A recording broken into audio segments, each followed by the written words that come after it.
కృష్ణం వందే జగద్గురుం. జై శ్రీకృష్ణ. ఈ వీడియో చూసే ముందు ఒక లైక్ కొట్టి జై శ్రీరామ్ చెయ్యండి. అందరికీ నమస్కారం. నిత్య సుమంగలిగా ఉండాలంటే శివుడి పూజలో చెయ్యకూడని తప్పులు.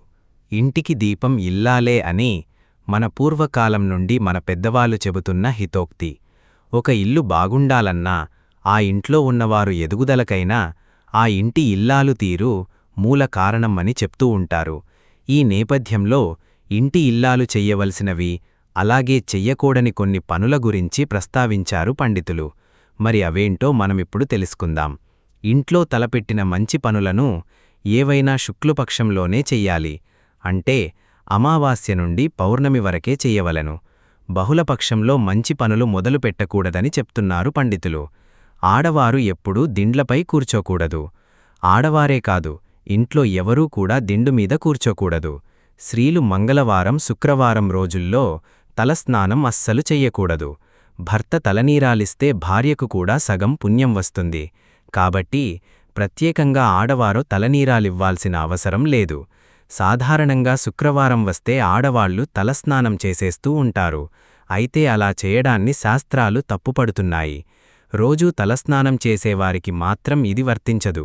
వారానికి ఒకసారి లేదా రెండుసార్లు తలస్నానం చేసేవారికి మాత్రం శుక్రవారం మంచిది కాదని ఆధ్యాత్మిక శాస్త్రాలు వెల్లడిస్తున్నాయి. ముఖ్యంగా మంగళవారం శుక్రవారం ఆడవాళ్లు తలస్నానం చెయ్యరాదు. ఒకవేళ శుక్రవారం తలస్నానం చేస్తే సౌఖ్యాలన్నీ దూరమవుతాయని శాస్త్రాలు హెచ్చరిస్తున్నాయి. అదే శనివారం తలస్నానం చేస్తే ఐశ్వర్యం లభిస్తుంది అంటున్నారు. ఇంట్లోని మగవారు మంగళవారం నాడు క్షవరం చేసుకోవటం, గడ్డం గీసుకోవటం చెయ్యకూడదు. ఇలా చేస్తే దరిద్రమని చెప్తారు. కాబట్టి ఇంట్లో మగవారు ఇలా చెయ్యకుండా చూసుకోవలసిన బాధ్యత ఇల్లాలిదే. చాలామంది రాత్రి సమయంలో గాజులు కమ్మలు తీసేస్తూ ఉంటారు. కానీ అలా తీయకూడదు. ఇంట్లో ఏదైనా బాధాకర సంఘటన జరిగినప్పుడు పలకరించి వచ్చేవారికి ఎదురెళ్ళి ఆహ్వానించకూడదు. అలా చేస్తే ఎదురెళ్ళి అశుభాలను ఆహ్వానించినట్లే అవుతుంది. అలాగే పలకరించి వెళ్లేవారు పోయేటప్పుడు వెళ్ళి వస్తానని చెప్పకూడదు. కొత్త బట్టలు ధరించే ముందు దానికి ఏదైనా ఒక మూల కొంత పసుపు రాయాలి. ఎందుకంటే పసుపు క్రిమినాశిని. స్త్రీలు ఎప్పుడూ కూడా ఒకరు ధరించిన పూలను మరొకరు పెట్టుకోకూడదు. అది అమంగళకరము. స్త్రీలు ఎట్టి పరిస్థితుల్లోనూ నలుపు రంగు వస్త్రములు ధరించడం మంచిది కాదు. ఉప్పు, మిరపకాయలు, చింతపండు, ధాన్యాలు వంటి వాటిని ఎవరికిచ్చినా చేతికివ్వకూడదు. కింద పెట్టి తీసుకోమని చెప్పాలి. అలాగే ప్రతిరోజూ స్త్రీలు భోజనం చేసే ముందు కాకికి అన్నం పెట్టాలి. ఇలా చేయటం వల్ల పితృదేవతలకు సంతృప్తిని ఇస్తుంది. టెంకాయను తాంబూలంగా ఇచ్చేవాళ్లు 3 కళ్ళు ఉండే భాగం ఉంచుకొని మిగతా భాగము ఇతరులకు ఇవ్వవలెను. స్త్రీలు ఎప్పుడూ కూడా జుట్టు విరబోసుకొని ఉండకూడదు. ఇది జ్యేష్ఠాదేవితో సమానము. స్త్రీలు జుట్టు విరబోసుకొని ఉంటే ఇంటిలో మంగళము జరుగుటకు విఘ్నం కారణమవుతుంది. అలాగే శుక్రవారం నాడు కాని, జీతం వచ్చిన వెంటనే కాని ముందుగా ఉప్పును కొనండి. ఇలా చేయటం వలన శుభం కలుగుతుంది అని చెప్తున్నారు. ఆడవాళ్లు కాలుపై కాలు వేసుకొని కూర్చోవటం, కాళ్ళు ఆడిస్తూ కూర్చోవటం, ఎక్కువగా ఊగుతూ ఉండటం వంటి పనులు చేయకూడదు.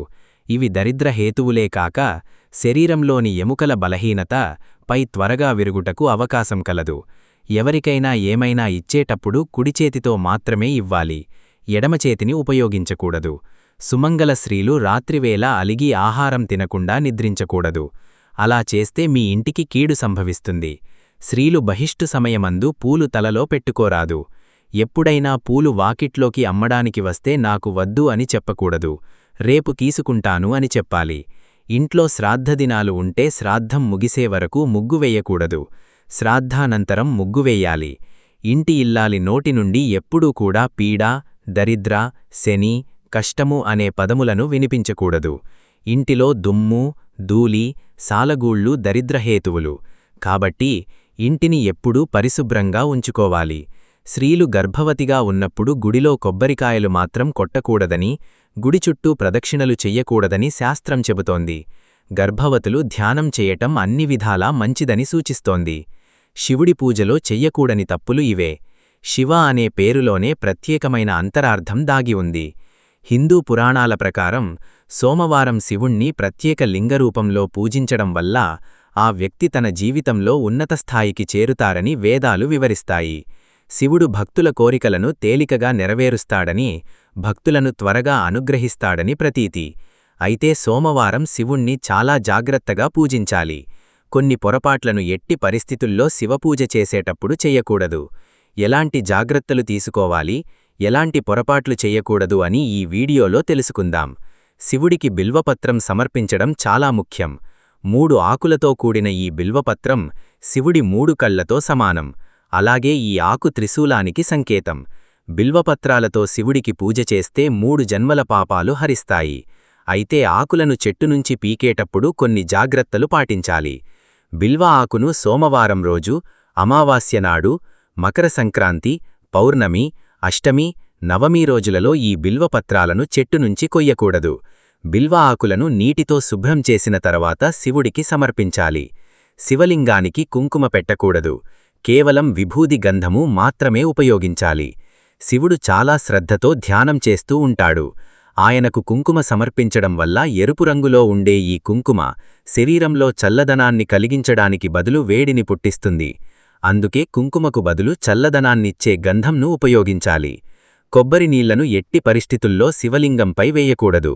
శివుడికి పాలతో అభిషేకం చేసేటప్పుడు రాగి కలశాన్ని మాత్రం ఎట్టి పరిస్థితుల్లో ఉపయోగించకూడదు.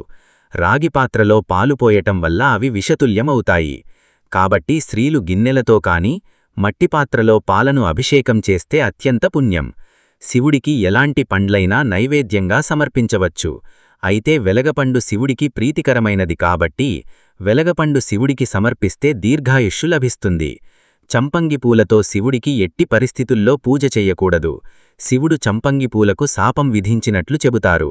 ఒకసారి తప్పు సాక్ష్యం చెప్పడానికి సహాయపడమని బ్రహ్మ చంపంగి పూలను అడుగుతాడు. దీంతో బ్రహ్మకు చంపంగికి ఇద్దరినీ పూజకు పనికిరావని శపించాడు. శివుడు శాపం విధించాడు. శివుణ్ణి పూజించే ముందు వినాయకుణ్ణి పూజించాలి. అంటే నీళ్లు, పాలు వంటి వాటిని ముందు వినాయకుడికి విగ్రహానికి సమర్పించిన తర్వాత మరో దేవుళ్లకు ఉపయోగించాలి. ఎలాంటి పూజ చేసినా ముందుగా వినాయకుణ్ణి పూజించాలని స్వయంగా శివుడే వివరించాడు. తులసి ఆకులను ఎట్టి పరిస్థితుల్లో శివుడిని సమర్పించరాదు. శివపూజను ప్రారంభించే సమయంలో తప్పనిసరిగా ఒక రాగి చెంబులో నీళ్లను ఉంచాలి. ఆ నీళ్లను ముందుగా ఈశ్వరునికి సమర్పించిన తర్వాతే మనం పూజలను మొదలుపెట్టాలి. పరమేశ్వరునికి పాలు, పళ్ళు, ఇతర పదార్థాల కన్నా గంగానీళ్లంటే చాలా ఇష్టం. పూజ చేసే సమయంలో ఓం నమఃశివాయ అనే మంత్రాన్ని స్మరించుకోవాలి. ఈ 5 అక్షరాల మంత్రం చాలా శక్తివంతమైనది. ఇలా పూజ చేసి శివుడి అనుగ్రహం పొందండి. ఒకవేళ మీ ఇంట్లో శివలింగం పెట్టుకుంటే జలధార కంపల్సరీగా ఉండాలి. అంటే లింగంపై నీటిగుండా కంపల్సరీగా ఉండాలి. జలధార లేకుండా శివలింగం పెట్టుకుంటే మీ ఇంట్లోకి నెగటివ్ ఎనర్జీ అట్రాక్ట్ అవుతుంది. పూజ సమయంలో శివలింగంపై పాలు, పెరుగు, తేనె ఇలా పంచామృత అభిషేకాల తర్వాత నీళ్లతో ఖచ్చితంగా అభిషేకం చెయ్యాలి. అలా చేస్తేనే సంపూర్ణ అభిషేక ఫలితం దక్కుతుంది. శివుణ్ణి ప్రసన్నం చేసుకోవటానికి, ఆయన అనుగ్రహాన్ని పొందటానికి సోమవారం రోజు ఉపవాసం ఉండటం అత్యంత శ్రేయస్కరం. విభూది పరమేశ్వరునికి అత్యంత ప్రీతికరమైనది. ఈ విభూది ధరించిన వారికి పరమేశ్వరుడు అనుక్షణం కాపాడుతూ ఉంటాడు. నరకబాధలోనూ కాకుండా చూస్తాడు. మన నుదుటిపై 3 గేదెలు అడ్డంగా భస్మరణ చెయ్యాలి. ఇలా చేస్తే జన్మజన్మల పాపాలు నశించిపోతాయని పెద్దల వాక్కు. ఈ విభూది మహిమను వివరించే కథ దేవీ భాగవతంలో 11వ స్కంధంలో ఉంది. మహిమాన్వితమైన ఈ విభూదిని వివిధ పద్ధతుల్లో తయారు చేస్తారు. ఆవు పేడను కింద పడనివ్వకుండా చేత్తో పట్టుకుని వేదమంత్రాల మధ్య హోమం చేసి తయారు చేసుకున్న భస్మాన్ని శాంతికం అని అంటారు. అద్దె ఇంట్లో ఉంటున్నారా? ఇలా చేస్తే మీ సొంత ఇంటికి కల నెరవేరుతుంది. ప్రతి ఒక్కరికి సొంత ఇంటి కల ఉంటుంది. ప్రతి ఒక్కరూ సొంతంగా ఒక ఇల్లు కట్టుకోవాలనే లక్ష్యంతో చాలా కష్టపడతారు. పట్టణాల్లో సొంతింటి కల చాలా ఖర్చుతో కూడుకున్న వ్యవహారం. అందుకే చాలామంది అద్దె ఇళ్లల్లో జీవనం గడుపుతున్నారు. సొంత ఇల్లు ఏర్పాటు చేసుకోవడానికి వాస్తుశాస్త్రంలో కొన్ని పరిహారాలు సూచించారు. వీటిని పాటిస్తే మీరు త్వరలోనే సొంత ఇంటిని ఏర్పాటు చేసుకోవచ్చు. మీరు సొంత ఇల్లు కట్టుకోవాలి అంటే ముఖ్యంగా మీకు శని అనుగ్రహం ఉండాలి. కాబట్టి శనిదేవుణ్ణి ప్రసన్నం చేసుకోవాలి. పడమర దిక్కు శనిదేవుడి దిక్కుగా పరిగణిస్తారు. కాబట్టి మీ ఇంటి పడమర దిశలో రోజూ ఆవు నూడితో దీపం వెలిగించి శని స్తోత్రం చదువుకోవాలి. ఇలా చేస్తుంటే కొన్ని రోజుల్లోనే మీ సొంత ఇంటి కల నెరవేరుతుంది. సోమవారం రోజు శివుడికి జాజిపూలతో పూజ చేయాలి. సోమవారం ఇంట్లో పూజ చేస్తే సొంత ఇల్లు ప్రాప్తిస్తుందని ఆధ్యాత్మిక పండితులు అంటున్నారు. ఇప్పుడు నివసిస్తున్న ఇంట్లో శ్రీయంత్రాన్ని ప్రతిష్ఠించి నిత్యం పూజించుకోవాలి. ఇలా చేస్తే లక్ష్మీ అనుగ్రహం ప్రాప్తిస్తుంది. ఫలితంగా మీ సొంత ఇంటి కల నెరవేరుతుంది. సొంత ఇంటిని నెరవేర్చుకోవడానికి ప్రతి మంగళవారం రోజు ఆవుకి పప్పు బెల్లం తినిపించాలి. ఇలా చేయటం వల్ల మన జీవితంలోకి పాజిటివ్ ఎనర్జీ వస్తుంది. కోరుకున్న కల నెరవేరుతుంది. మీ పూజాగదిలో ఖచ్చితంగా శివపార్వతుల ఫోటో ఉండాలి. మీరు రోజూ బయటకి వెళ్లే ముందు శివపార్వతులకు నమస్కారం చేసి బయటకి వెళ్ళాలి. ఇలా చేస్తే మీరు అనుకున్న కోరికలు ఖచ్చితంగా నెరవేరుతాయి. అలాగే శివుడికి పెరుగుతో అభిషేకం చేస్తే ఆ శివుడు ఆశీసులతో త్వరలోనే మీరు ఇల్లు కట్టుకుంటారు. మీరు నివసించే ఇంటి ముందు పక్షులు వస్తే వాటికి గింజలు వేయడం, నీళ్లు పెట్టడం వల్ల మీకు సొంత ఇల్లు చేకూరుతుంది. ఆదివారం రోజు నవగ్రహాలకు 9 ప్రదక్షిణాలు చేసి దీపం వెలిగించి బెల్లం ముక్కలు నైవేద్యంగా సమర్పిస్తే త్వరలోంచి మీకు గ్రహయోగం లభిస్తుంది. అలాగే ఆదివారం రోజున ఎవరికైనా పేదవారికి తేనెను దానం చేస్తే సొంత ఇల్లు కట్టుకునే ప్రాప్తి కలుగుతుంది. అద్దింటి పూజాస్థలం ఈశాన్యంలో ఉండే విధంగా జాగ్రత్తపడాలి. ఉదయం సాయంత్రం పూజలు చేయాలి. ఈశాన్య దశలో నీటి కుండను ఉంచాలి. ఇలా చేయడం వల్ల డబ్బు ఇంట్లోకి వస్తుంది. అందువల్ల ఇంటి కల నెరవేరే అవకాశం ఏర్పడుతుంది. అదేవిధంగా ఏదైనా కొండమీద ఉన్న గుడికి వెళ్లి మీ సొంత ఇంటి కల నెరవేరాలని భగవంతుణ్ణి ప్రార్థించండి. అలాగే గుడి సమీపంలో ఒక రాయిపై మరొక రాయి పేర్చి దేవుడికి మొక్కితే చాలు, మీ సొంత ఇంటి కల నెరవేరుతుంది. ఆదివారం రోజు రాహుకాలంలో ఒక మంత్రాన్ని 21 సార్లు పఠిస్తే సొంతింటి కల త్వరగా నెరవేరుతుంది. ఆ మంత్రమేమిటంటే ఓం నమః శ్రీ వరాహాయ ధరమ్యా ధారణాయ స్వాహ. ఈ మంత్రాన్ని 40 రోజులు జపించాలి. వేప చెక్కతో ఒక చిన్న ఇంటిని చేసి పూజాగదిలో ఉంచి పూజించండి. ఇలా చేయడం వల్ల సొంత ఇంటి కల నెరవేరి మీరు ఇంటికి యజమాని అవుతారు. అదే అద్దింటి నుండి సొంత ఇంటికి మారే కలలు కంటున్నారు. ఇప్పుడు నివసిస్తున్న ఇంటిలో రావితో చేసిన ఏదైనా అలంకరణ వస్తువును పడమర దిశలో పెట్టాలి. ఇలా చేస్తే శని అనుగ్రహం లభిస్తుంది. శని అనుగ్రహం ఉంటే సొంత ఇంటి కల సాకారమవుతుంది. ఆదివారం రోజు మారెడు చెట్టు కింద ఆవు నెయ్యితో దీపం వెలిగించి 3 ప్రదక్షిణాలు చేస్తే తొందరలోనే గ్రహయోగం లభిస్తుంది. సుబ్రహ్మణ్యస్వామిని పూజించడం వలన కూడా గ్రహయోగం కలుగుతుందని పండితులు అంటున్నారు. చూశారు కదా ఈ వీడియోని. ఈ వీడియో గనక మీకు నచ్చినట్లయితే లైక్ చేయండి, షేర్ చేయండి, సబ్స్క్రైబ్ చేసుకోండి. Thank you for watching. సర్వేజన సుఖినో భవంతు.